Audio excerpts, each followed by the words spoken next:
আকাশ যেন ফুটো হয়ে গেছে। সকাল থেকে ধামাধাম বৃষ্টির সাথে জানাই আমি Pompa and welcome to my channel Pompa's daily vlog. দেশের উন্নতির অবস্থা দেখে আমার বান্ধবী এই চাকরিটাই কনফার্ম করে নিয়েছে, একদম পারফেক্ট সিট মোছার চাকরি।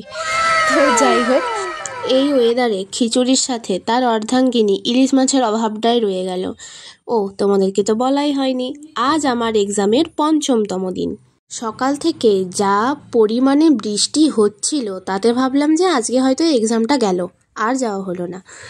তারপর বাস থেকে নেমে দোকানে বসে ব্যাস এতটা তো ঠিক ছিল, কিন্তু এগুলো কি এক্সাম ভ্লগ নাকি পিকনিক ভ্লগ? বাঙালি মানুষ কি আর করা যাবে, জলখাবারে মুড়ি গরম গরম চপ না হলে হয়? এদিকে একজনের দেখো সারা মাসের মুড়ি আজকেই খেয়ে নেবে, ও তো না হয় নিজেরটাই খাচ্ছে আর নিজে অন্যের টিফিনে ভাগ বাজাচ্ছে। কি করব, ওই গরম গরম পরোটা আলু ভাজা কি আর ছাড়া যায়? বান্ধবী মিষ্টি মুখ নিয়ে বলল একটু টেস্ট কর, আমি আর অপেক্ষার অবসান না করে খেলাম। তারপর ৭ সমুদ্র ১৩ নদী পার করে পরীক্ষা দিতে গিয়েছিলাম। একবার রেজাল্টটা বেরোক, আমিও বলবো আমার সফলতার পিছনে কোনো রকম কোনো ছায়া প্রকাশনীর হাত থাকেনি। আমরা দুয়ারে দীঘা অতিক্রম করে পরীক্ষা দিতে গিয়েছিলাম।